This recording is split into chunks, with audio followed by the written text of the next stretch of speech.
안녕하세요. 제 이름은 박은미라고 합니다. 제 이야기 좀 들어주세요. 그날따라 집안 공기가 유난히 낯설었습니다. 제가 평생을 쓸고 닦은 마룻바닥은 값비싼 대리석으로 번들거렸고 손때 묻은 가구들은 어디로 갔는지 보이지 않았지요.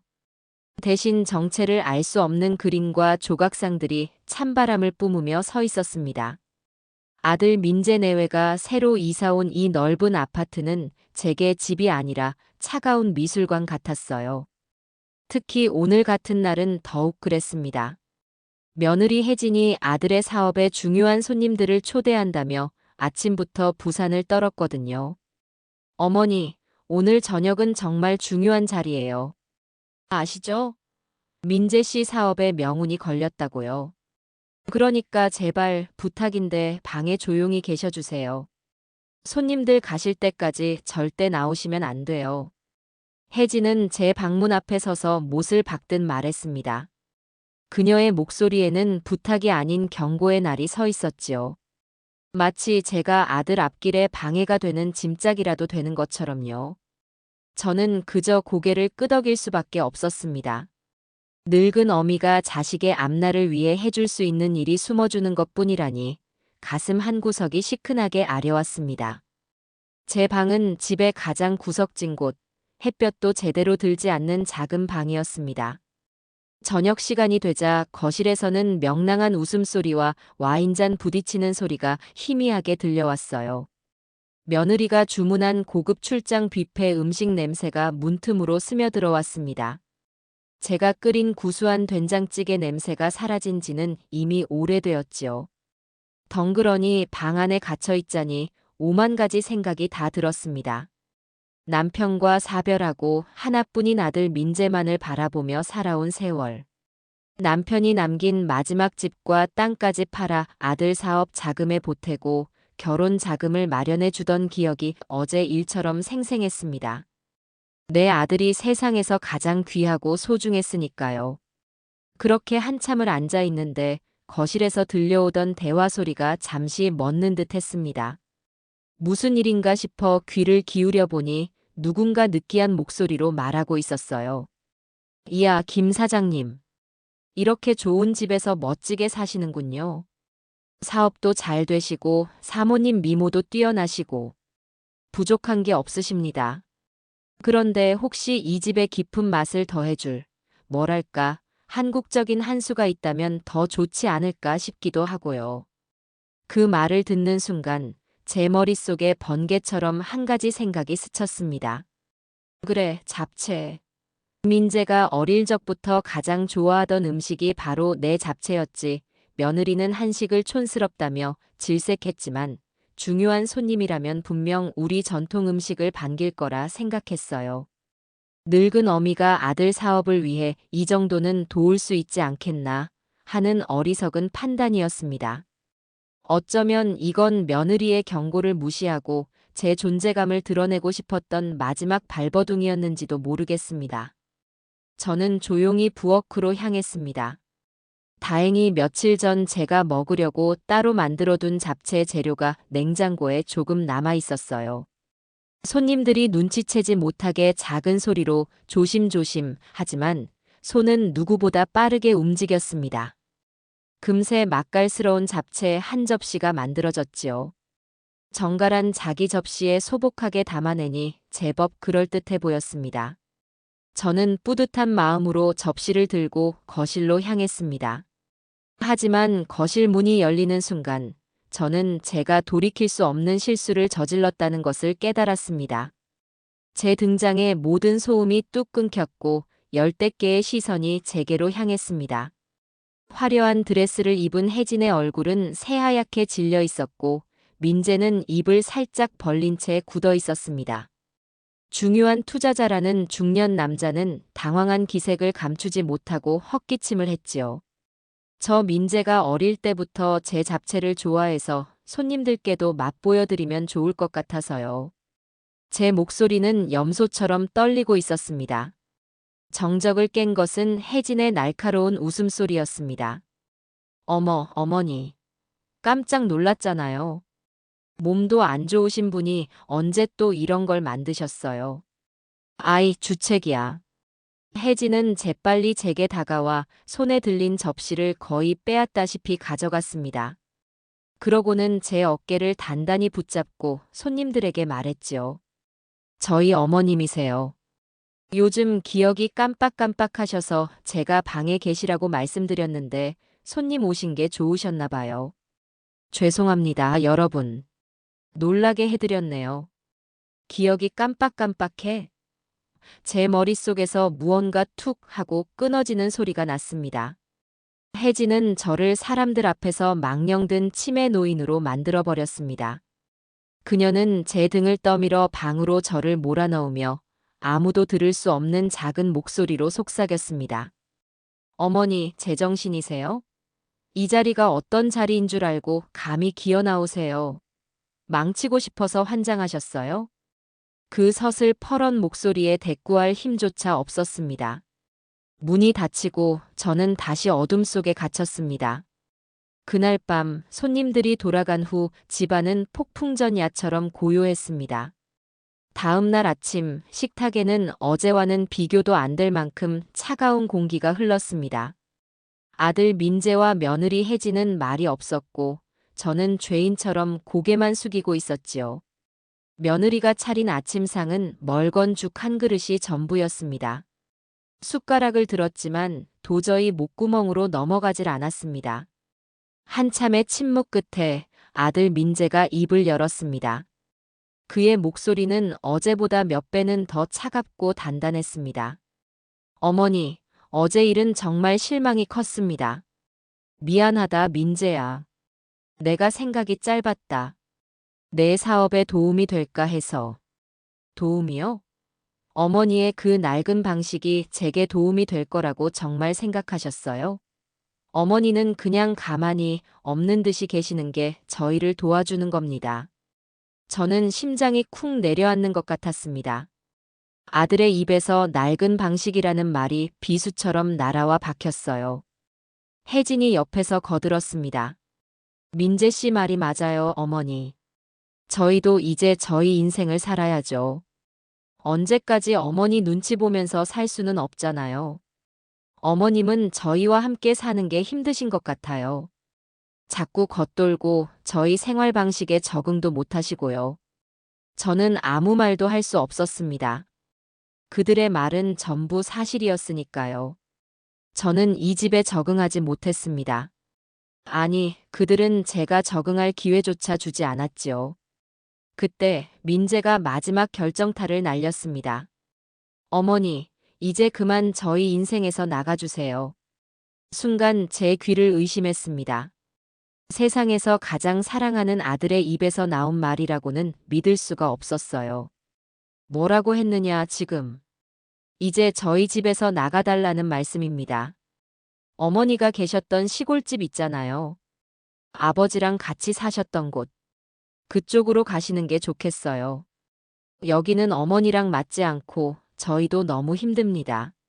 민재야, 내가 내 어미인데 어떻게 나한테 나가라고.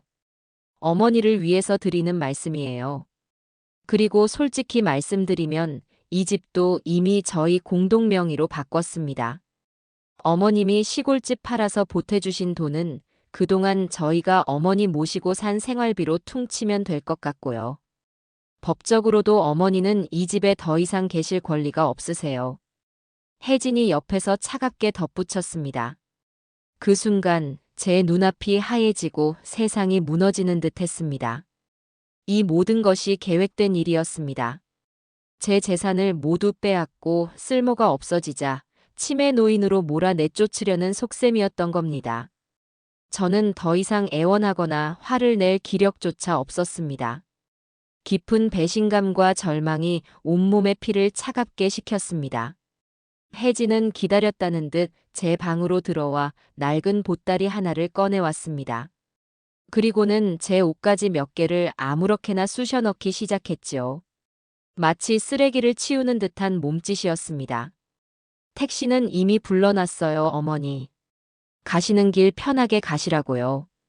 이것도 저희 성이에요. 보따리 위에 민재가 쓴 편지 한 통이 놓여 있었습니다. 삐뚤빼뚤한 글씨로 어머니 죄송합니다. 하지만 저희도 살아야죠.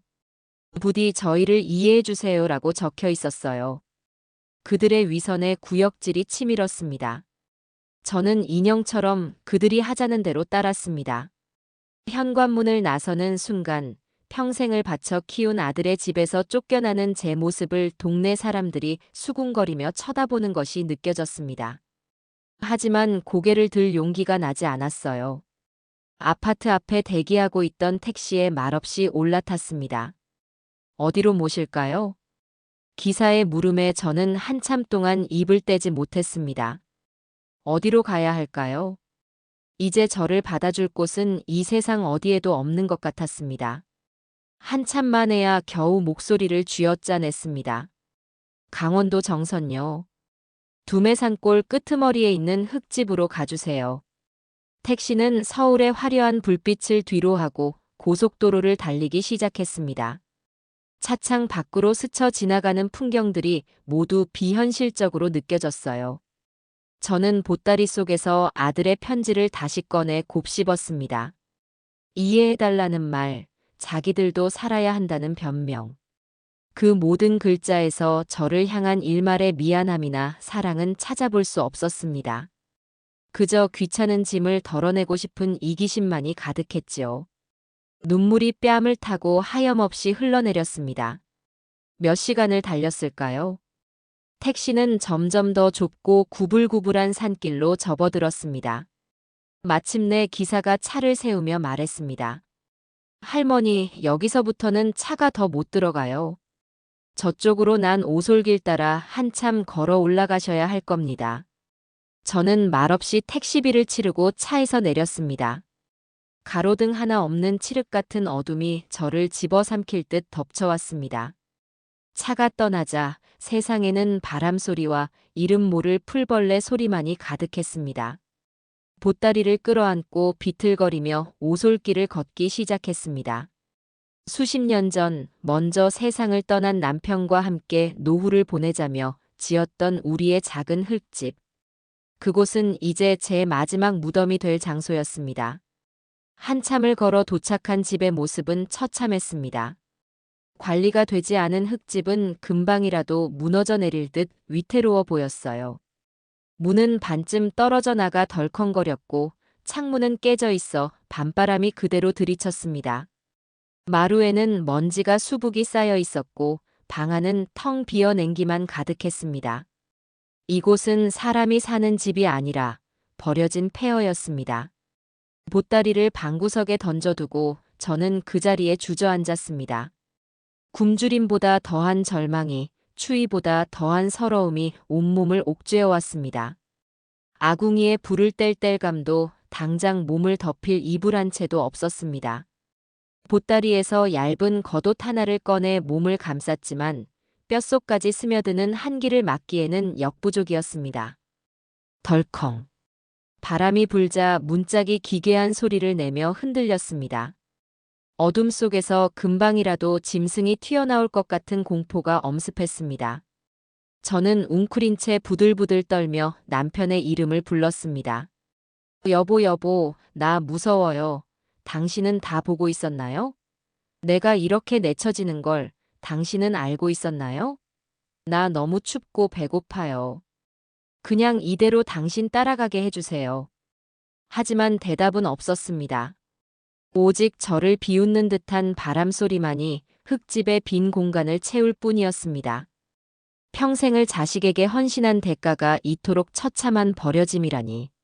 눈물조차 얼어붙는 것 같은 혹독한 절망 속에서 저는 그렇게 산속에서의 첫날 밤을 맞이하고 있었습니다. 죽음이 차라리 편안한 안식이 되리라 생각하면서요. 제 인생 일막은 그렇게 처절하게 끝을 맺고 있었습니다. 죽음의 그림자가 턱 밑까지 차올랐던 첫날 밤이 어떻게 지나갔는지 모르겠습니다. 얼어붙을 듯한 냉기와 뼛속까지 파고드는 굶주림 속에서 저는 몇 번이나 정신을 잃었다 깨어나기를 반복했습니다. 동이틀 무렵 깨진 창문 틈으로 희미하게 스며든 새벽의 푸른빛에 겨우 눈을 떴을 때 저는 제가 아직 살아있다는 사실에 절망했습니다. 이 고통을 하룻밤 더 겪어야 한다는 것이 끔찍했어요. 모든 것을 놓고 이대로 남편 곁으로 가는 것이 유일한 구원처럼 느껴졌습니다. 하지만 바로 그때였습니다. 먼지 쌓인 시야 저편, 무너진 벽 틈으로 작은 들꽃 한 송이가 위태롭게 피어 있는 것이 보였습니다. 척박한 흙더미 속에서 그 혹독한 밤의 추위를 견디고 꼿꼿하게 고개를 든 연보라색 꽃송이. 그 작은 생명을 보는 순간 제 머리를 무언가가 강하게 내리쳤습니다. 살아라, 그것은 남편의 목소리 같기도 했고 먼저 가신 제 어머니의 목소리 같기도 했습니다. 이렇게 무너지지 마라, 박은미. 너는 겉보기보다 훨씬 강한 사람이다. 남편이 생전에 입버릇처럼 하던 말이 귓가에 울렸습니다. 그래요, 이대로 죽을 수는 없었습니다. 나를 이 지옥으로 밀어넣은 아들 내외는 따뜻한 집에서 두 발 뻗고 잘 자고 있을 텐데 내가 여기서 억울하게 굶어 죽는 것은 너무 분한 일이었습니다. 복수 같은 거창한 것은 생각할 겨를도 없었어요. 다만 살아야 했습니다. 살아서 내가 얼마나 모진 목숨인지, 그들이 얼마나 잔인한 짓을 저질렀는지 똑똑히 보여줘야 했습니다. 저는 온몸에 마지막 힘을 쥐어짜 기어가듯 밖으로 나갔습니다. 밤새 내린 서리가 하얗게 땅을 뒤덮고 있었어요.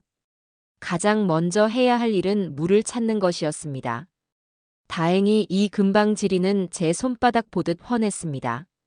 남편과 함께 이 집을 지을 때 졸졸 소리를 내며 흐르던 작은 개울이 근처에 있다는 것을 기억해냈지요. 저는 소리를 따라 비탈길을 내려갔습니다. 얼마 지나지 않아 바위 틈에서 맑은 물이 솟아나는 작은 샘터를 발견할 수 있었어요. 저는 허겁지겁 손으로 물을 떠 마셨습니다. 차갑고 청량한 물줄기가 타는 듯한 목을 적시고 온몸으로 퍼져나가는 순간 비로소 제가 살아있다는 감각이 선명하게 돌아왔습니다. 다음은 음식이었습니다.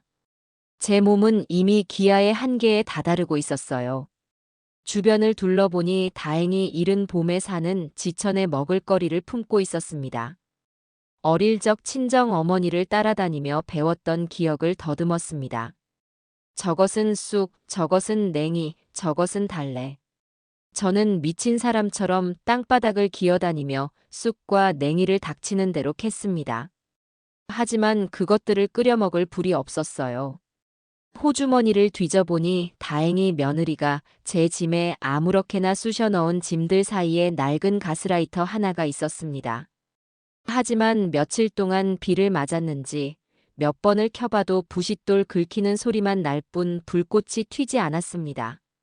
저는 포기하지 않고 마른 나뭇가지를 모으기 시작했습니다. 하지만 밤새 내린 서리에 젖은 나뭇가지들은 불쏘시개 역할을 하지 못했어요. 연기만 피어오르다 이내 사그라들기 일쑤였습니다. 몇 시간을 낑낑대며 사투를 벌인 끝에 저는 연기에 눈물 콧물을 쏟으며 마른 풀 더미의 얼굴을 받고 있었습니다. 바로 그때 등 뒤에서 무뚝뚝한 목소리가 들려왔습니다. 웬 노친네가 남의 산에서 불장난이야? 산불이라도 낼 일 있소? 소스라치게 놀라 돌아보니 낡은 작업복 차림에 지게를 짊어진 중년의 사내가 저를 험상궂게 쳐다보고 있었습니다. 그는 이 근처에서 작은 산장을 운영하는 강씨였습니다. 10수년 전 남편과 함께 이 동네에 드나들 때 몇 번 안면을 튼 사이였지요. 하지만 지금의 제 행색은 그때의 단정한 모습과 너무나도 달랐기에 그가 저를 알아볼리 만무했습니다. 그게 아니라 밥이라도 좀 끓여 먹으려고. 밥. 이런 젖은 나무로 불을 붙이겠다는 거요? 그러다 온 산을 다 태워 먹겠네. 쯧쯧. 강 씨는 혀를 차며 제 옆에 쪼그려 앉았습니다. 그는 제 몰골과 제가 캐놓은 산나물 더미, 그리고 꺼져가는 불씨를 차례로 훑어보더니 깊은 한숨을 내쉬었습니다. 그의 눈빛에는 경계심과 함께 언뜻 스쳐 지나가는 연민이 담겨 있었어요. 아주머니, 딱 보니 무슨 사정인지는 모르겠지만 여기서 객사할 작정 아니면 정신 똑바로 차려요. 산이라는 게 인심 좋을 땐 한없이 품어주지만 만만하게 보면 순식간에 사람 목숨 잡아먹는 곳이요. 그는 지게에서 마른 장작 몇 개와 작은 손도끼, 그리고 비닐에 싼 무언가를 꺼내 제 앞에 툭 던졌습니다. 이걸로 불 피워요. 그리고 이건 우리 산장 손님들 주고 남은 밥인데 먹고 힘내쇼. 비닐 안에는 아직 온기가 남은 밥 한 덩이와 김치 몇 조각이 들어 있었습니다. 저는 그 순간 와르르 무너져 내리는 감정을 주체할 수 없었습니다.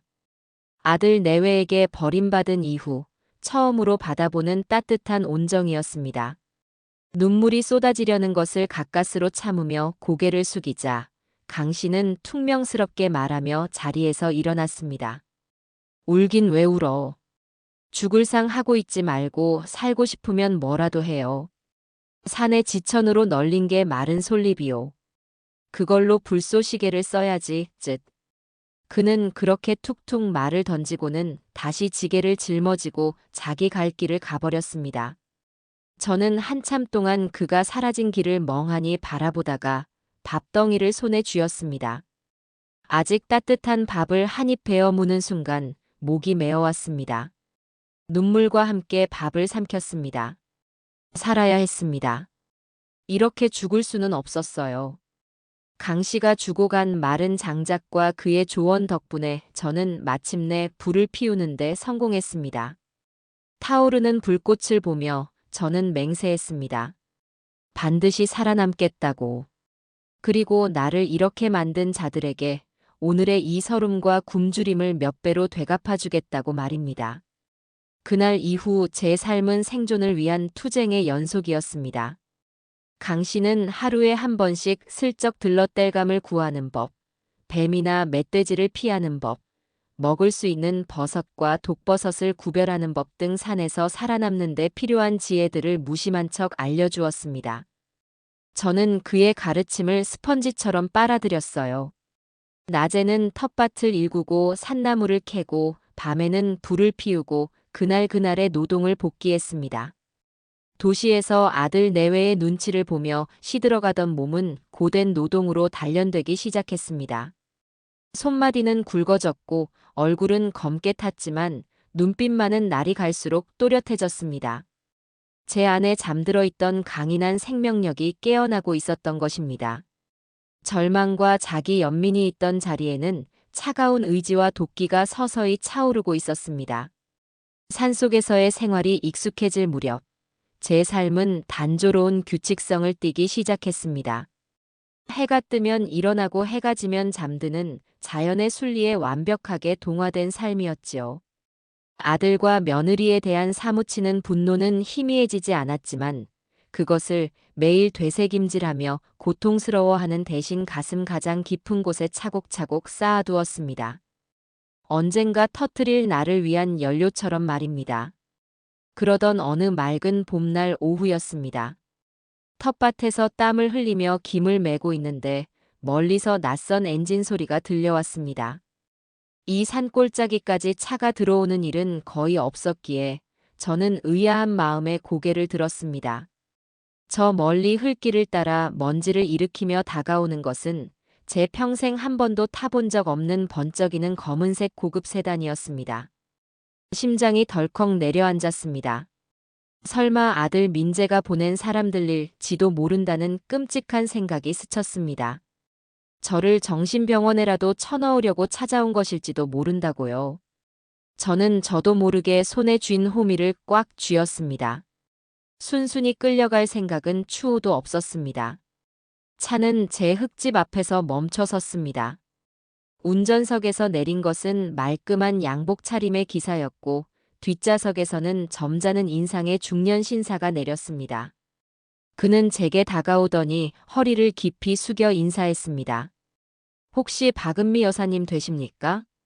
저는 경계심을 풀지 않은 채 그를 쏘아보았습니다. 누구신데 여길 찾아오셨소? 아, 제 소개가 늦었습니다. 저는 고 김진성 회장님의 법률 대리인이었던 최인호 변호사라고 합니다. 김진성. 제 남편의 이름이었습니다. 남편의 이름 앞에 붙은 회장님이라는 낯선 호칭에 저는 잠시 할 말을 잃었습니다. 회장님, 우리 영감은 평생 공장에서 일만 하던 사람이요. 변호사를 둘 만큼 대단한 사람도 아니었고, 그렇게 알고 계셨을 겁니다. 하지만 실은 회장님께서는 건실한 중소기업을 비밀리에 운영해 오셨습니다. 그리고 지난 몇 달간 여사님을 애타게 찾고 있었습니다. 최 변호사의 말은 한마디 한마디가 믿기 힘든 것들 뿐이었습니다. 그는 제가 아들 내외에 의해 이곳으로 쫓겨난 사실을 이미 알고 있는 듯 했습니다. 모든 것을 체념하고 있던 제게 그는 마치 다른 세상에서 온 사람처럼 보였어요. 저는 그를 마루에 앉히고 냉수 한 사발을 대접했습니다. 그는 서류 가방에서 두툼한 봉투 하나를 꺼내 제 앞에 조심스럽게 내려놓았습니다. 회장님께서 남기신 유언장입니다. 법적인 절차에 따라 상속인이신 여사님 앞에서 개봉해야 합니다. 상속인, 유언장. 제 머릿속은 혼란으로 가득 찼습니다. 남편이 죽었을 때 그가 남긴 것은 낡은 아파트 한 채와 얼마 되지 않는 퇴직금이 전부였습니다. 그것마저도 아들 사업 자금과 결혼 비용으로 모두 사라진 뒤였지요. 우리 영감한테 남은 재산 같은 건 없소. 괜히 헛걸음하신 거요. 여사님, 일단 들어보십시오. 최 변호사는 제 말에 아랑곳하지 않고 봉투를 개봉해 서류를 읽어 내려가기 시작했습니다. 그의 입에서 나오는 단어들은 제 상식을 완전히 파괴하는 것들이었습니다. 반석정밀 주식회사 지분 100%, 강남구 역삼동 소재 빌딩 한 채, 주거래, 은행 예금 및 유가증권 액수를 가늠하기조차 힘든 재산 목록이 읊어질 때마다 제 숨은 턱턱 막혀왔습니다. 제가 평생 만져본 적도 없는, 상상조차 해본 적 없는 규모의 재산이었습니다. 그 모든 것의 유일한 상속자가 바로 박은미라고 했습니다. 이게 다 무슨 소리요? 우리 영감이 어떻게 이런 돈을 말도 안 돼. 저는 서류를 빼앗아 들었습니다. 까막눈은 아니었기에 더듬더듬 적힌 글자들을 읽을 수 있었습니다.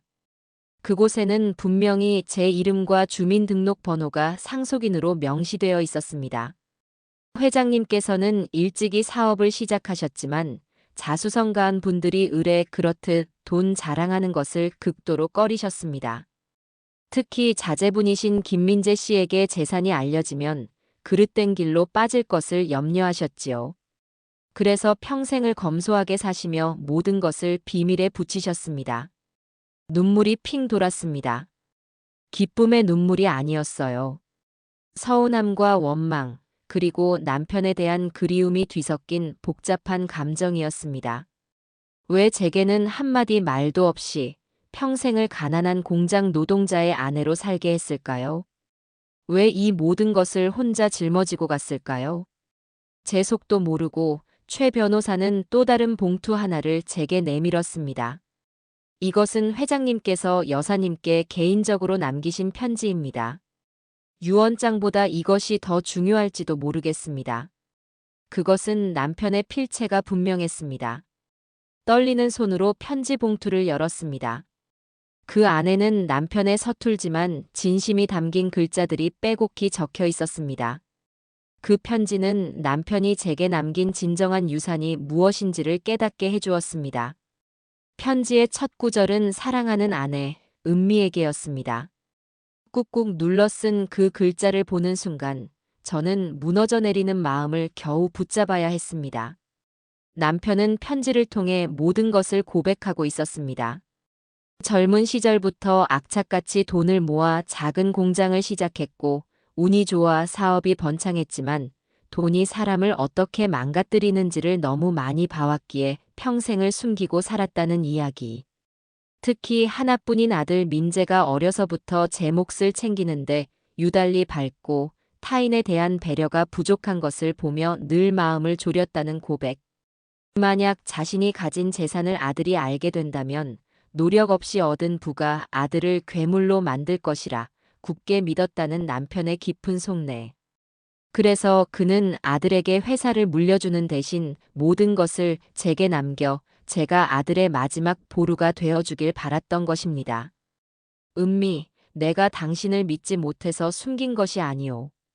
오히려 너무 믿었기에 당신이라면 이 모든 것을 지혜롭게 쓸 수 있을 것이라 생각했소. 혹여 내가 없더라도 당신이 민재에게 휘둘리지 않고 당당하게 살아가길 바랐소. 이 못난 남편을 용서하시오. 편지 마지막 장을 읽었을 때 제 눈에서는 뜨거운 눈물이 뺨을 타고 흘렀습니다. 서운함은 눈 녹듯 사라지고 남편의 깊은 사랑과 저에 대한 굳건한 믿음에 가슴이 미어졌습니다. 그는 죽어서까지 저를 지키려 했던 것입니다. 이 재산은 단순한 돈이 아니었습니다. 남편이 제게 남긴 갑옷이자 방패였어요. 여사님. 최 변호사는 제가 감정을 추스를 때까지 묵묵히 기다려 주었습니다. 제가 눈물을 닦고 고개를 들자 그는 더욱 무거운 표정으로 또 하나의 서류철을 꺼냈습니다. 회장님께서 편지와 함께 이것도 반드시 여사님께 전해드리라 신신당부하셨습니다. 이것이야말로 회장님께서 평생 마음고생하신 이유이자 여사님께서 앞으로 쥐게 될 가장 날카로운 칼이 될 겁니다. 그가 판도라의 상자라고 부른 서류철의 맨 위에는 김민재 채무 변제 기록이라고 적혀 있었습니다. 제 심장이 차갑게 식었습니다. 서류철을 넘기자 그 안에는 제가 상상조차 하지 못했던 아들의 추악한 비밀들이 고스란히 기록되어 있었습니다. 아들 민재는 대학 시절부터 상습적인 불법 노름에 빠져 있었습니다.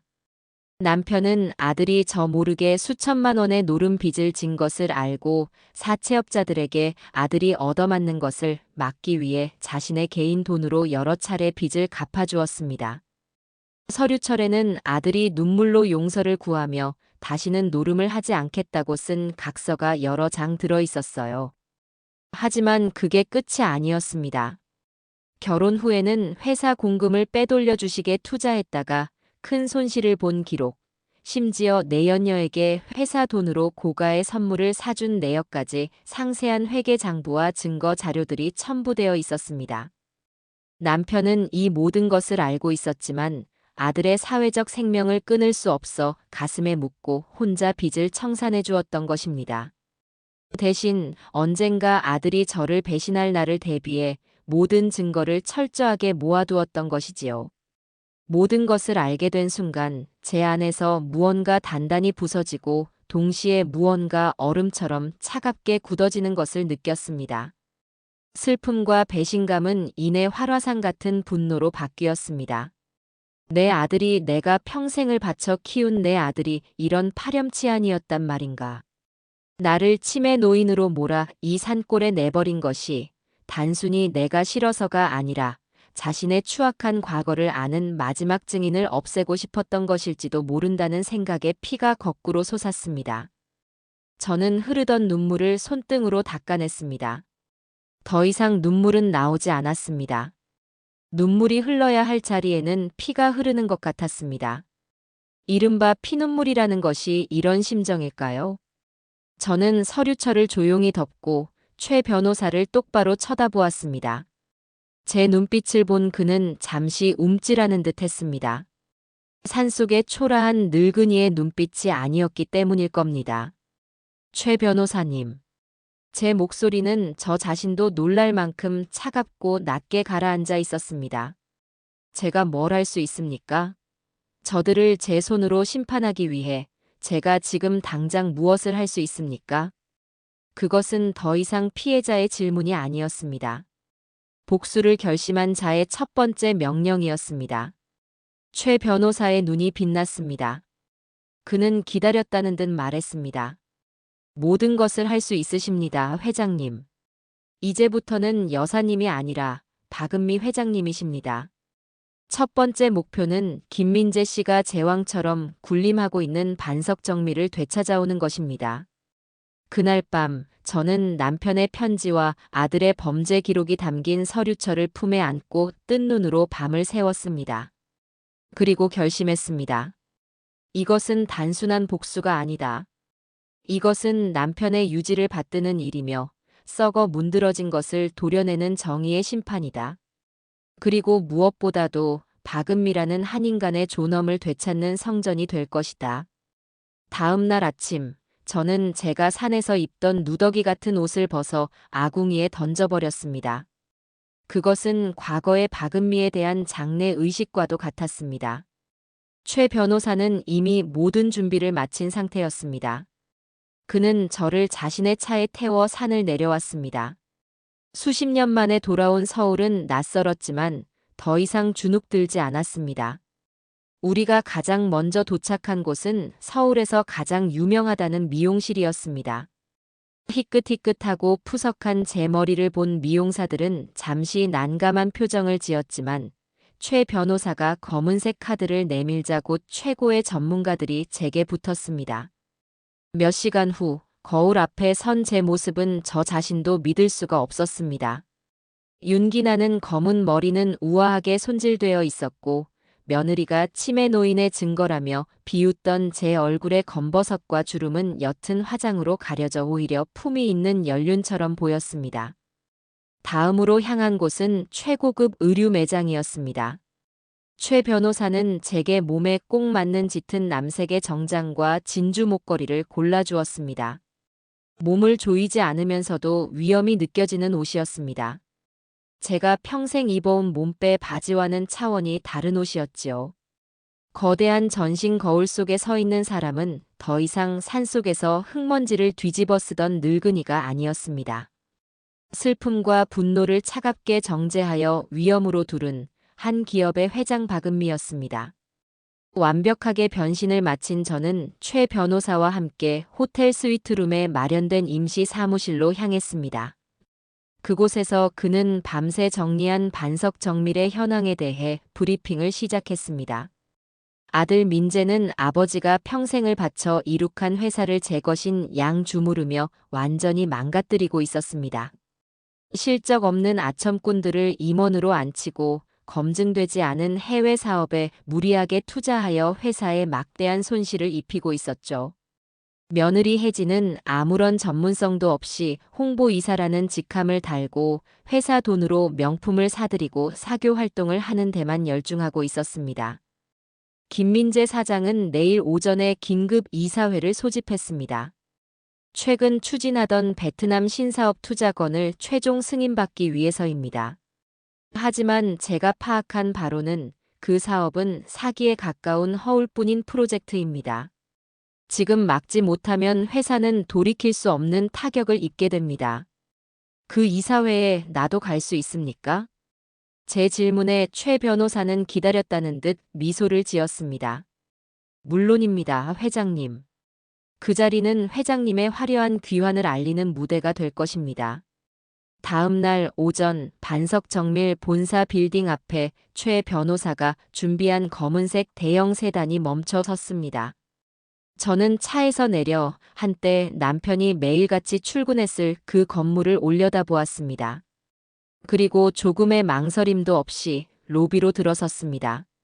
제 모습을 본 직원들이 수군거렸지만 저는 아랑곳하지 않고 최 변호사의 안내에 따라 최상층의 이사회실로 향했습니다. 이사회실 문이 열리는 순간 안의 모든 시선이 제게로 향했습니다. 회의를 주재하던 아들 민재는 저를 보고 유령이라도 본 듯한 표정으로 자리에서 벌떡 일어났습니다. 그의 옆에서 하품을 하던 며느리 혜진은 눈이 동그래져서 저와 제 옆에 선 최 변호사를 번갈아 쳐다보았지요. 어머니. 어머니가 여긴 어떻게 웬 행색이세요? 당장 경비 불러. 저 노망난 할머니 안내 보내고 뭐해. 민재가 고함을 치며 경비에게 손짓했습니다. 하지만 아무도 움직이지 않았습니다. 제가 이사회실에 들어선 순간 이미 상황은 역전되었기 때문입니다. 저는 아들을 무시하고 회의 테이블 가장 상석으로 천천히 걸어갔습니다. 그리고 민재가 앉아있던 의장석 앞에 섰습니다. 내가 앉을 자리가 아니다, 민재야. 제 차갑고 조용한 목소리에 이사회실의 모든 소음이 멎었습니다. 민재는 당혹감과 분노가 뒤섞인 얼굴로 저를 노려보았습니다. 지금 무슨 말씀이세요? 여기가 어디라고 와서 행패해요. 빨리 안 나가요? 그때 제 옆에 서 있던 최 변호사가 앞으로 나서며 입을 열었습니다. 그의 목소리는 회의실 전체에 서리발처럼 울려 퍼졌습니다.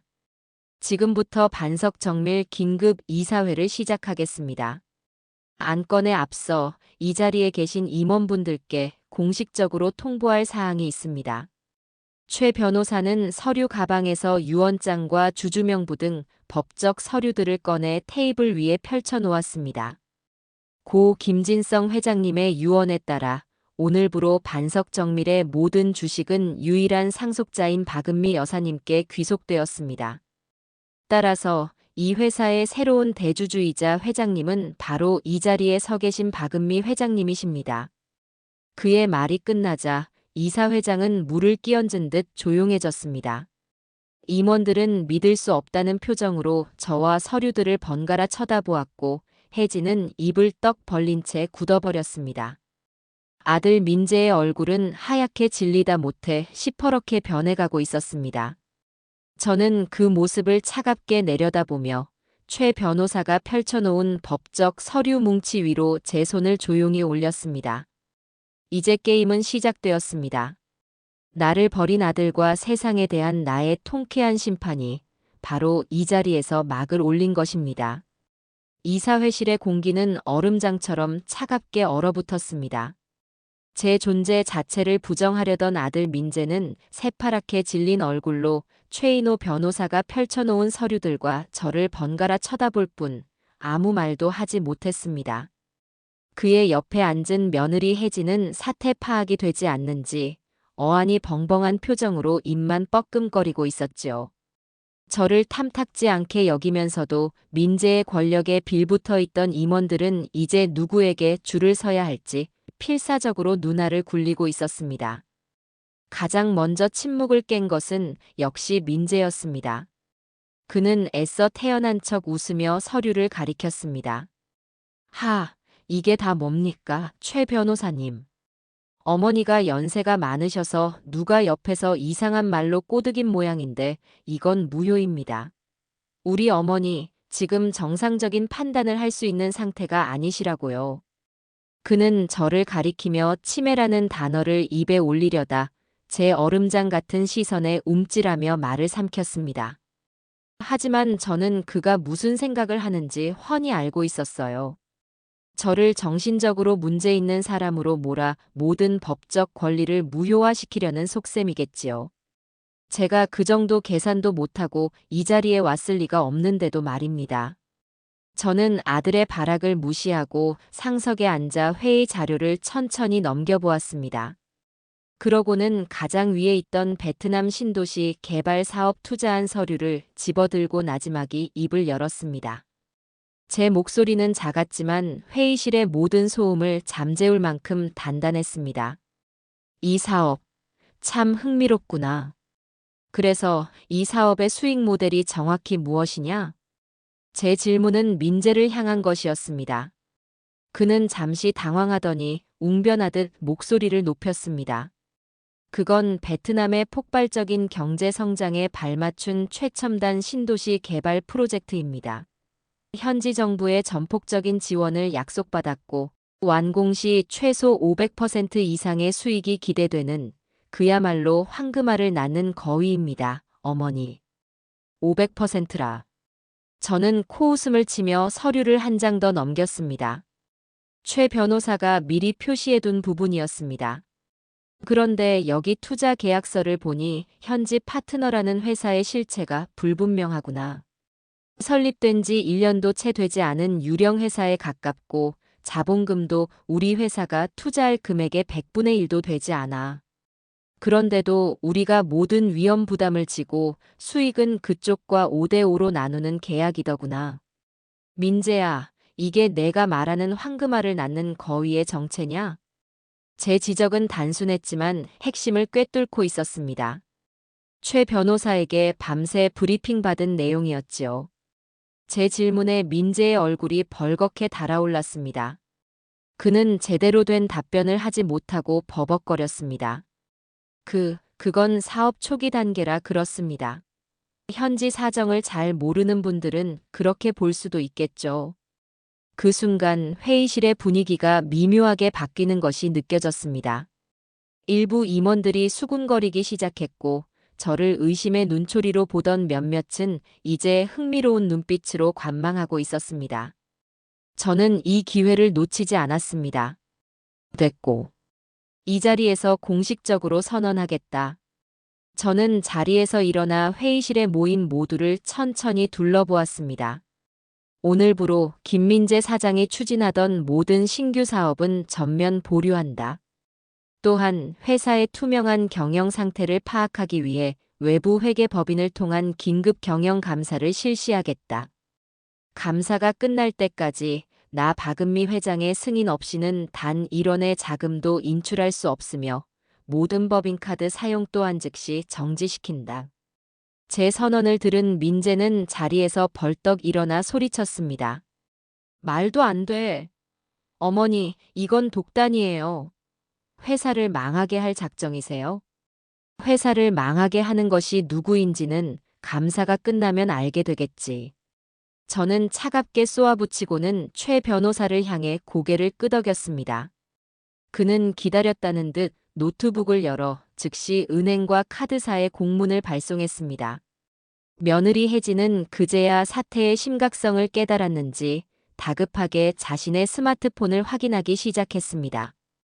아마 자신이 쓰던 법인카드 한도부터 확인하는 것이겠지요. 그 창백한 얼굴을 보니 결과는 보나 마나 뻔했습니다. 그날 저녁, 저는 최 변호사가 마련해준 호텔 스위트룸에서 창밖의 야경을 내려다보고 있었습니다. 산속 흙집에서 별을 보던 것과는 전혀 다른 풍경이었습니다. 그때 요란한 소리와 함께 스위트룸 문이 거칠게 열렸습니다. 술에 취해 엉망이 된 몰골의 민재가 비틀거리며 들어왔습니다. 어머니, 어떻게 저한테 이러실 수가 있어요? 그는 처음에는 고함을 치며 원망을 쏟아냈습니다. 평생을 바쳐 저를 키워줬더니 이제 와서 어디서 굴러먹던 건달 같은 변호사 말을 믿고 아들의 앞길을 막느냐는 것이었지요. 저는 그가 모든 분노를 쏟아낼 때까지 말없이 듣고만 있었습니다. 한참을 떠들던 그는 이내 지쳤는지 제 앞에 무릎을 꿇고 애원하기 시작했습니다. 어머니, 제가 잘못했어요. 어제 제가 어머니께 너무 심했죠? 제가 다 잘못했어요, 네. 그러니까 감사니 뭐니 그런 거 다 취소하고 예전처럼 다시 저한테 회사를 맡겨주세요. 제가 앞으로 정말 잘할게요. 네, 어머니. 그의 눈물은 악어의 눈물이라는 것을 저는 잘 알고 있었습니다. 그의 사과에는 진심이 단 한 조각도 담겨 있지 않았어요. 오직 자신의 돈줄과 권력을 잃게 될지도 모른다는 공포뿐이었습니다. 저는 차갑게 그를 내려다보며 말했습니다. 일어나거라. 내가 무릎 꿇어야 할 대상은 내가 아니다. 내가 망가뜨린 회사와 내 아버지가 평생을 바쳐 이룩한 이 모든 것이다. 어머니. 그리고 똑똑히 듣거라. 이제부터 넌 이 회사의 사장이 아니라 내 밑에 직원일 뿐이다. 내일 아침 다른 직원들과 똑같이 출근해서 내 자리를 지키도록 해라. 물론 사장실이 아니라 일반 부장석으로 자리를 옮겨 놓으라고 지시해뒀다. 그것이 내가 내게 베푸는 마지막 온정이다. 제 말에 민재는 절망적인 표정으로 저를 바라보았습니다. 그의 눈에는 더 이상 분노가 아닌 진짜 공포가 서려 있었습니다. 저는 그에게 등을 돌렸습니다. 이제 막 첫 번째 균열이 생겼을 뿐입니다. 그가 쌓아올린 허영의 성은 이제부터 조각조각 무너져 내릴 것입니다. 일주일 뒤 긴급 경영 감사의 예비 결과가 나왔습니다. 최 변호사는 이사회 임원 전원을 다시 소집했고 제 옆에서 노트북을 스크린에 연결해 결과를 브리핑하기 시작했습니다. 결과는 제 예상보다 훨씬 더 처참했습니다. 화면에는 민재가 만든 페이퍼 컴퍼니로 흘러들어간 수십억 원의 자금 내역, 허위 세금 계산서를 발행해 조성한 비자금 목록, 그리고 며느리 혜진이 법인카드로 구입한 명품과 해외여행 경비 내역이 적나라하게 펼쳐졌습니다. 금액이 하나씩 공개될 때마다 임원들의 낯빛은 하얗게 질려갔습니다. 특히 민재라인에 서서 그를 옹호하던 임원들은 이제 저와 눈도 마주치지 못하고 고개를 숙였습니다. 최 변호사의 브리핑이 끝나자 저는 자리에서 일어나 말했습니다. 이것이 여러분이 그토록 믿고 따르던 김민재 사장의 경영 실적입니다. 저는 이 모든 자료를 근거로 오늘부로 김민재 사장을 대표이사직에서 해임하고 회사에 끼친 손해에 대한 민영사상 책임을 물을 것입니다. 제 선언에 반대하는 사람은 아무도 없었습니다. 민재는 이미 자신의 왕국에서 완벽하게 고립된 상태였습니다. 저는 제 옆에 앉아 창백한 얼굴로 스크린만 노려보고 있는 혜진을 향해 시선을 돌렸습니다. 그리고 이혜진 홍보이사. 제가 이름을 부르자 혜진이 움찔하며 저를 쳐다봤습니다. 자네는 회사에 아무런 기여도 하지 않으면서 지난 3년간 회사 돈 약 5억 원을 개인적인 용도로 사용했더군. 그 돈으로 산 명품 가방과 옷, 보석들은 모두 회사 자산이니 즉시 반납하도록 하게. 만약 거부할 시 횡령죄로 함께 고소할 수밖에 없어. 혜진의 얼굴이 일그러졌습니다. 그녀에게 명품과 사교계의 여왕 행세는 자존심 그 자체였을 겁니다. 저는 그녀의 가장 아픈 곳을 정확히 찔렀습니다. 그날 이후 혜진의 추락은 눈부시게 빠르고 처참했습니다. 가장 먼저 그녀가 매일같이 드나들던 백화점 명품관에서 망신을 당했다는 소문이 들려왔습니다. 법인카드가 정지된 것을 모르고 수백만 원짜리 가방을 사려다 결제가 거부당했고 뒤에 줄 서 있던 다른 사모님들 앞에서 얼굴을 붉히며 뛰쳐나왔다는 것이었지요. 며칠 뒤에는 최 변호사가 보낸 자산 반납 요구 내용 증명이 그녀의 친구들에게까지 소문이 퍼졌습니다. 그녀와 함께 어울리던 사모님들은 횡령범과 엮이고 싶지 않다며 그녀의 전화를 피하기 시작했습니다. 그녀가 주최하던 사교 모임에서는 순식간에 따돌림을 당했고 그녀가 그토록 자랑하던 인스타그램 계정에는 횡령범, 빈대 같은 악플이 쏟아졌습니다. 그녀의 세계는 그렇게 속절없이 무너져 내렸습니다. 며느리의 숨통을 조이는 동안 저는 아들을 향한 마지막 그물을 던질 준비를 하고 있었습니다. 대표이사직에서 해임되고 일반 부장으로 강등된 민재는 매일같이 술에 절어 출근하거나 아예 무단결근을 하기 일쑤였습니다. 저는 그를 제 회장실로 불렀습니다. 며칠 사이 그는 10년은 더 늙어 보였습니다. 앉거라. 저는 그에게 차 한 잔을 권했지만 그는 받지 않았습니다. 저는 서류 한 장을 그에게 내밀었습니다. 이것은 내가 저지른 횡령과 배임에 대한 증거 자료 목록이다. 이대로 검찰에 넘기면 넌 최소 10년 이상을 감옥에서 썩게 될 게다. 민재는 마른 침을 삼켰습니다. 저는 또 다른 서류를 내밀었습니다. 하지만 내게 마지막 기회를 주려고 한다. 그 서류는 인사 발령서였습니다. 발령지 반석 정밀 강원도 정선 공장.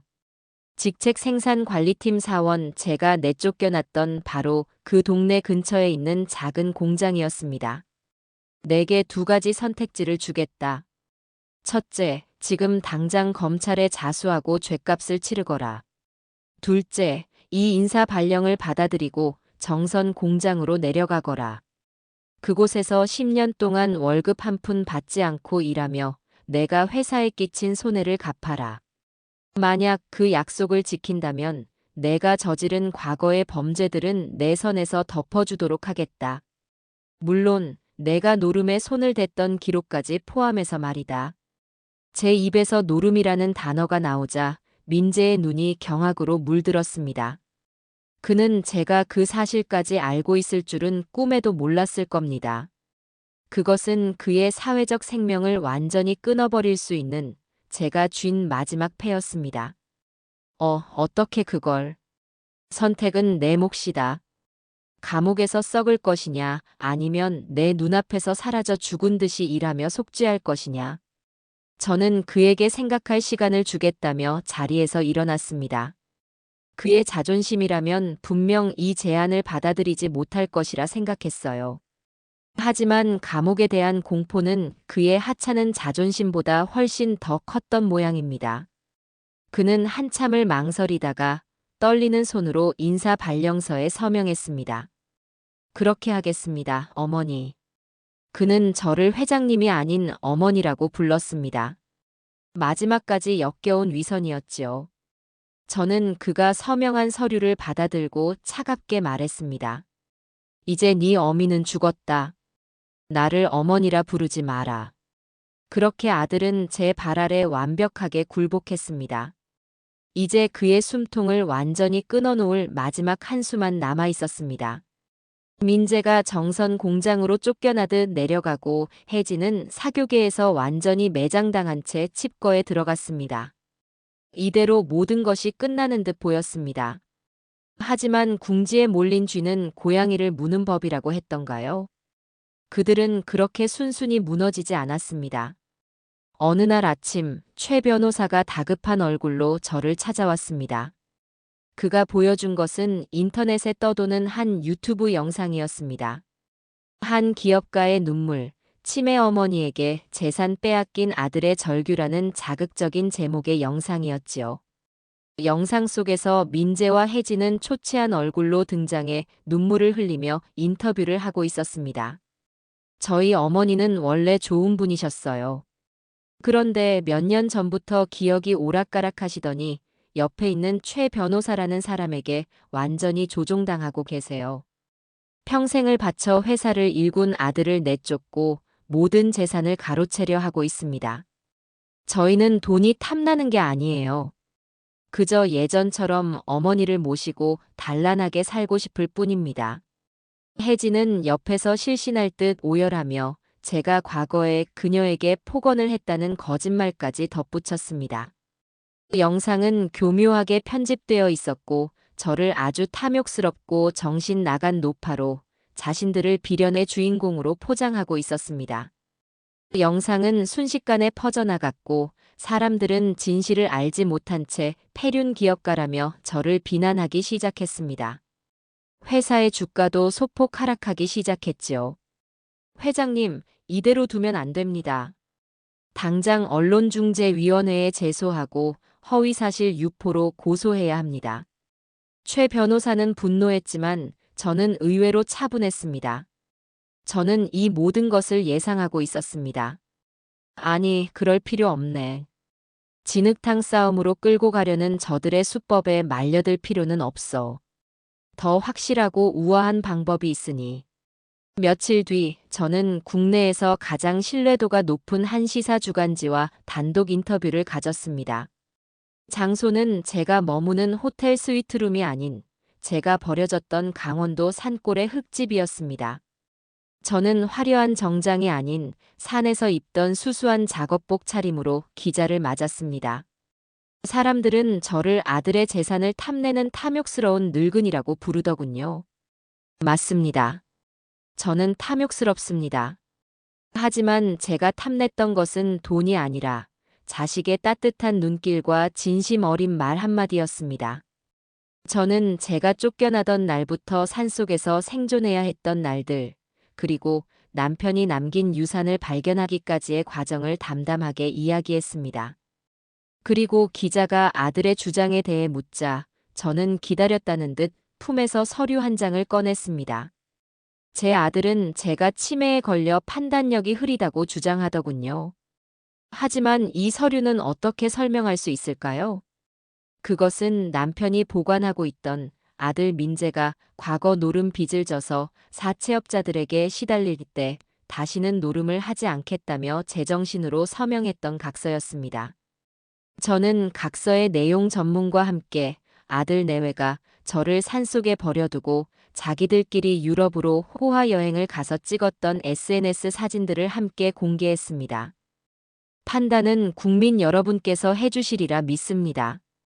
아들이 쓴 각서와 아들이 올린 여행 사진. 그리고 제가 사는 이 흙집, 어느 것이 진실을 말해주고 있는지를요. 인터뷰가 나간 후 여론은 하루아침에 뒤집혔습니다. 아들이 올렸던 눈물의 인터뷰 영상은 악어의 눈물쇼라며 비난의 대상이 되었고, 국민들은 페륜아 아들 내외에게 분노를 쏟아냈습니다. 저를 향했던 페륜 기업가라는 비난은 위대한 어머니라는 찬사로 바뀌었습니다. 완벽한 패배였습니다.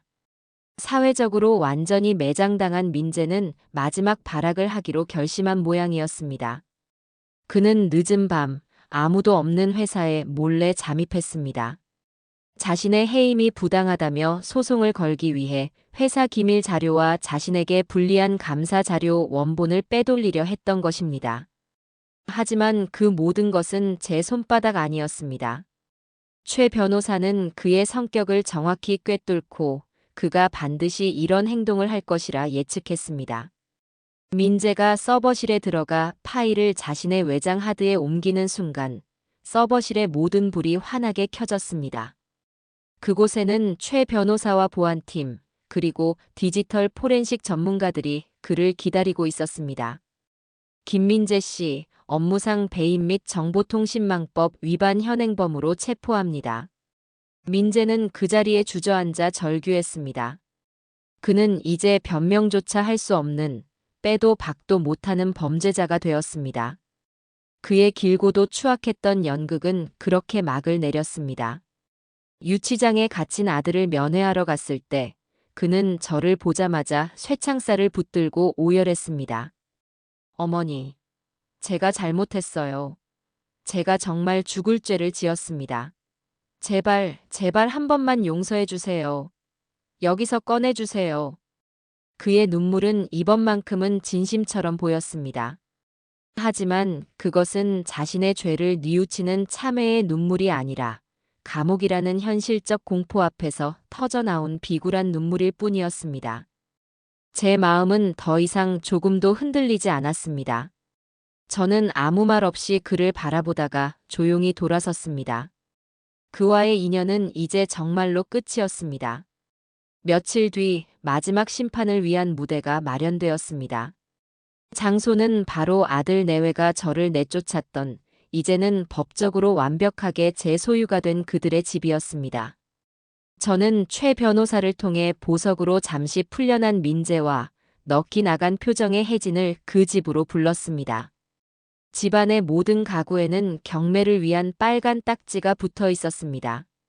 그들이 그토록 자랑스러워하던 모든 것들이 이제 곧 다른 사람의 소유가 될 터였습니다. 두 사람은 텅 빈 거실 한가운데에 죄인처럼 서 있었고, 저는 그들이 앉던 소파에 당당히 앉아 그들을 내려다보았습니다. 이 집 기억나니? 너희가 나를 내쫓으며 이제 내 어미가 있을 곳이 아니라고 말했던 바로 그 집이다. 제 말에 민재와 혜진은 고개를 푹 숙였습니다. 저는 최 변호사에게 서류 뭉치를 건네받아 그들 앞에 던졌습니다. 너희가 회사에 끼친 손해액이 총 127억 원이다. 너희가 가진 모든 재산을 처분해도 갚기 힘든 돈이지. 여기 있는 것들은 너희가 가진 모든 재산에 대한 포기각서와 혜진이 너의 이혼 서류다. 혜진이 경악하며 고개를 들었습니다. 이혼이라니요, 어머님. 저희는 이혼 못해요. 선택권은 없다. 민재는 곧 실형을 살게 될 테니 너라도 자유의 몸이 되는 게 낫지 않겠니? 물론 위자료 한 푼 없을 거다. 내가 그동안 회사 돈으로 누린 것들이 있으니 오히려 내가 위자료를 토해내야 할 판이야. 혜진은 그 자리에 주저앉아 악을 쓰며 울기 시작했습니다. 민재는 그저 넋이 나간 사람처럼 서 있을 뿐이었지요. 저는 자리에서 일어나 그들에게 다가갔습니다. 그리고 제 인생에서 가장 차가운 목소리로 마지막 심판을 내렸습니다. 내가 너희에게 모든 것을 빼앗는 이유가 단순히 돈 때문이라고 생각하지 마라. 저는 제 가슴을 가리켰습니다. 돈이나 집이 문제가 아니었다. 너희는 내 마음을 죽였다. 자식을 위해 평생을 바친 한 어미의 심장을 갈기갈기 찢어 놓았어. 너희에게 내리는 가장 큰 벌은 감옥이나 가난이 아니다. 저는 민재와 혜진의 눈을 똑바로 쳐다보며 말했습니다. 너희는 평생 오늘을 기억하며 살아가게 될 것이다. 너희가 부모에게 무슨 짓을 저질렀는지 그 죄책감의 무게를 평생 짊어지고 살아가는 것. 그것이 너희에게 내리는 나의 마지막 저주이자 가장 끔찍한 형벌이다. 저는 그 말을 끝으로 더 이상 뒤돌아보지 않고 그 집을 나왔습니다. 등 뒤에서 들려오는 혜진의 절규와 민재의 흐느낌은 제게 더 이상 아무런 감흥도 주지 못했습니다.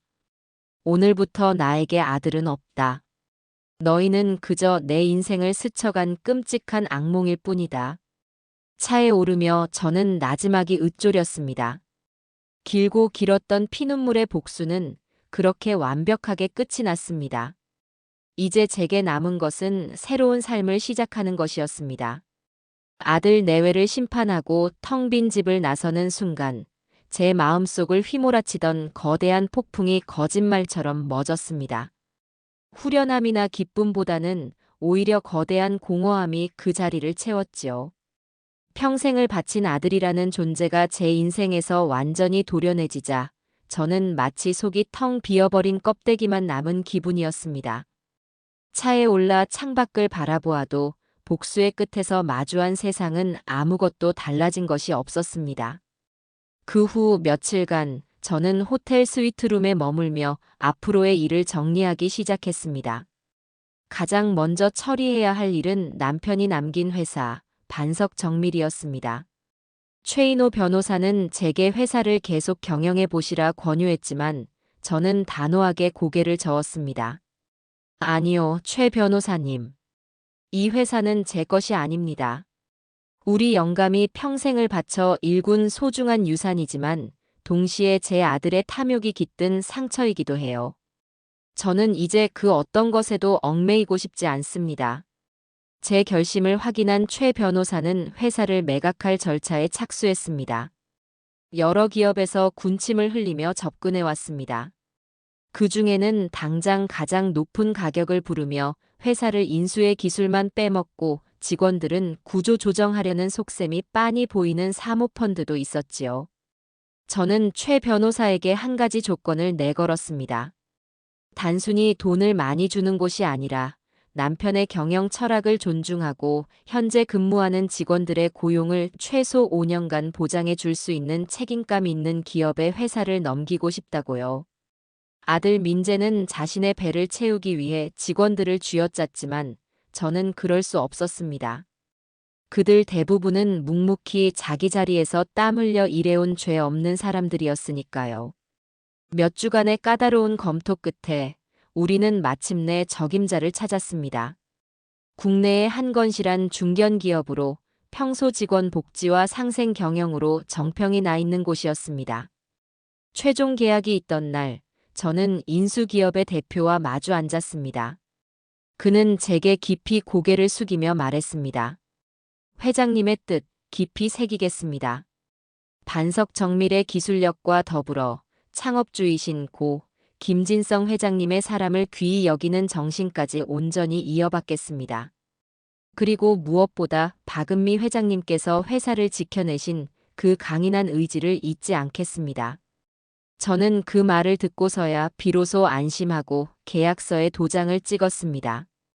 회사를 떠나는 마지막 날, 저는 소박한 다과회를 열어 남편과 함께 오랫동안 회사를 지켜온 원로 직원들을 만났습니다. 저는 그들의 손을 일일이 잡으며 말했습니다. 그동안 고생 많으셨습니다. 부디 제 남편이 이 공장 기계 소리를 얼마나 사랑했는지, 여러분의 땀방울을 얼마나 귀하게 여겼는지만 기억해 주십시오. 그것으로 저는 충분합니다. 직원들은 눈시울을 붉혔고 저는 그들을 뒤로하고 조용히 회사를 빠져나왔습니다. 이제 정말로 모든 것이 끝났습니다. 시간이 흘러 아들 민재는 횡령과 배임, 정보통신망법 위반 등의 혐의로 징역 8년형을 선고받았다는 소식을 최 변호사를 통해 전해 들었습니다. 며느리 혜진은 민재와 이혼하고 모든 재산을 빼앗긴 채 주변의 모든 연락을 끊고 잠적했다고 합니다. 그 소식을 들었을 때 제 마음은 놀랍도록 평온했습니다. 그들은 이제 제 인생과 아무런 상관이 없는 아주 먼 세상의 이야기가 되어버렸기 때문입니다. 모든 법적 절차가 마무리되고 제 손에는 평생을 써도 다 쓰지 못할 막대한 재산이 남았습니다. 하지만 그 돈은 제게 아무런 기쁨도 주지 못했습니다. 텅 빈 호텔 방에서 홀로 잠이 들 때면 저는 이 많은 돈을 남기고 제게 주어진 새로운 삶을 어떻게 살아야 할지 막막하기만 했습니다. 그러던 어느 날 밤 텔레비전 뉴스에서 저와 비슷한 처지의 한 노인에 대한 사연을 보게 되었습니다. 자식에게 재산을 모두 물려주고 요양병원에 버려져 홀로 죽음을 맞았다는 이야기였습니다. 그 뉴스를 보는 순간 저는 어두운 산속 흙집에서 추위와 굶주림에 떨던 제 모습이 겹쳐 보였습니다. 비단 저만의 이야기가 아니었던 것입니다. 세상에는 저처럼 자식에게 버림받고 신음하는 수많은 부모들이 있었습니다. 그 순간 제 머릿속에 한 줄기 빛이 비치는 듯 했습니다. 어쩌면 남편이 이 재산을 남긴 것은 단순히 저 혼자 잘 먹고 잘 살라는 의미가 아니었을지도 모릅니다.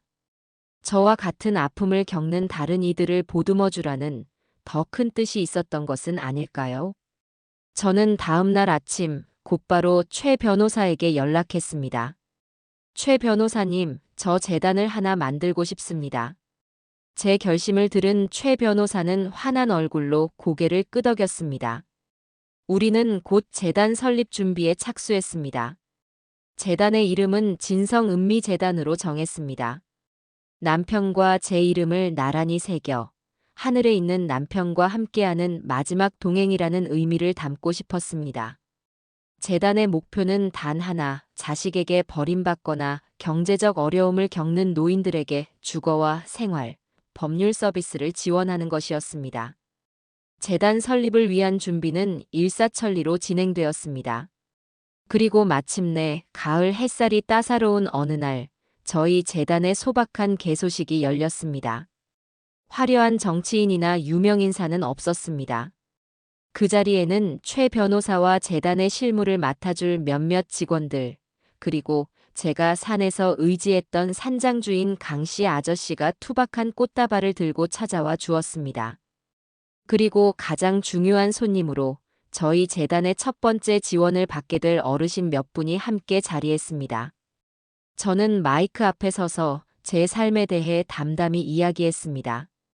저는 얼마 전까지만 해도 제 인생이 끝났다고 생각했습니다. 세상에서 가장 사랑하는 존재에게 버림받았을 때 저는 죽음만을 생각했습니다. 하지만 아이러니하게도 모든 것을 잃고 나서야 비로소 제 진짜 인생을 시작하게 되었습니다. 이 재단은 동정이나 시혜를 위한 곳이 아닙니다.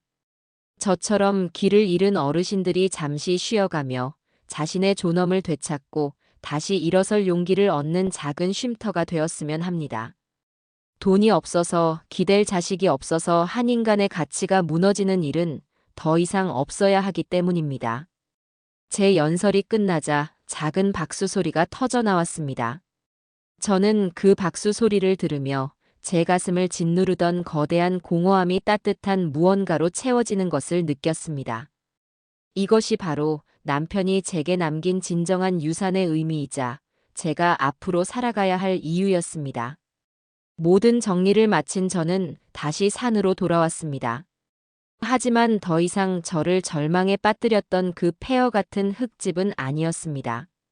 저는 흙집을 허무는 대신 그 옆에 아담하고 편안한 새 집을 한 채 지었습니다. 커다란 창을 내어 사계절의 변화를 한눈에 볼 수 있게 했고 작지만 환한 부엌에서는 이제 남을 위해서가 아닌 오직 저 자신을 위한 요리를 했습니다. 한쪽에는 작은 서재를 만들어 재단 업무를 보기도 했지요. 어느덧 겨울이 지나고 다시 산에 봄이 찾아왔습니다. 제가 버려졌던 바로 그 계절이었습니다. 산장주인 강씨가 산두릅을 한 바구니 캐서 저희 집에 들렀습니다. 그는 마루에 앉아 제가 내온 차를 마시며 무심한 척 물었습니다. 이제 맘고생 다 끝났소? 서울에 그 번쩍이는 집 놔두고 왜 다시 이 고생길로 들어왔는지 원. 저는 그의 말에 잔잔히 미소 지으며 대답했습니다. 끝이 아니라 시작이지요, 강 사장님. 이제야 진짜 제 인생을 사는걸요. 저에게 산은 더 이상 고생길이 아니라 저를 살려낸 어머니의 품과도 같은 곳입니다. 강 씨는 제 말에 더 이상 아무것도 묻지 않고 그저 묵묵히 고개를 끄덕였습니다. 그가 돌아간 후 저는 새로 지은 집의 툇마루에 앉아 조용히 산을 바라보았습니다. 작년과 똑같은 풍경이었지만 모든 것이 다르게 느껴졌습니다. 산은 더 이상 저를 위협하는 공포의 대상이 아니었고 바람 소리는 더 이상 저를 비웃는 조롱이 아니었습니다. 모든 것이 저를 위로하고 제 새로운 시작을 축복해주는 듯 했습니다. 남편을 생각했습니다. 이제 더 이상 서럽거나 그립지 않았습니다. 그저 고마운 마음뿐이었습니다. 저를 믿어주고 제 안에 잠들어 있던 힘을 깨울 기회를 준 사람. 당신 덕분에 나는 비로소 홀로 설 수 있게 되었다고 마음속으로 속삭였습니다. 아들을 생각했습니다. 이제 더 이상 분노가 치밀지 않았습니다. 그저 아득하게 느껴질 뿐이었습니다. 제 인생이라는 책에서 완전히 찢겨나간, 이제는 희미해진 어느 한 페이지의 얼룩처럼요. 바로 그때였습니다. 제 시선이 머문 곳, 제가 처음 버려졌던 낡은 흙집 터 옆에 한 그루 삼번나무가 하얀 꽃망울을 활짝 터뜨리고 있었습니다. 작년에는 보지 못했던 나무였습니다. 아마도 혹독한 겨울을 견디고 올해 처음으로 꽃을 피운 모양이었습니다. 바람이 불자 수천 개의 벚꽃잎이 눈처럼 흩날리며 제게로 날아왔습니다. 삼벚꽃은 피눈물을 삼키고 핀다. 누군가에게 들었던 말이 떠올랐습니다. 어쩌면 제 인생도 저 삼벚꽃과 같았던 것이 아닐까요? 피눈물 같은 고통의 시간을 견디고 나서야 비로소 이렇게 찬란한 봄을 맞이하게 된 것일지도 모릅니다. 저는 날아드는 꽃잎을 맞으며 제 인생에서 처음으로 온전한 평화와 충만함을 느꼈습니다. 그리고 저도 모르게 아주 오랜만에 진심에서 우러나오는 잔잔한 미소를 지었습니다. 복수의 여왕도 비련의 어머니도 아닌 오롯이 박은미라는 이름의 한 인간으로서 맞이하는 눈부시게 아름다운 봄날이었습니다.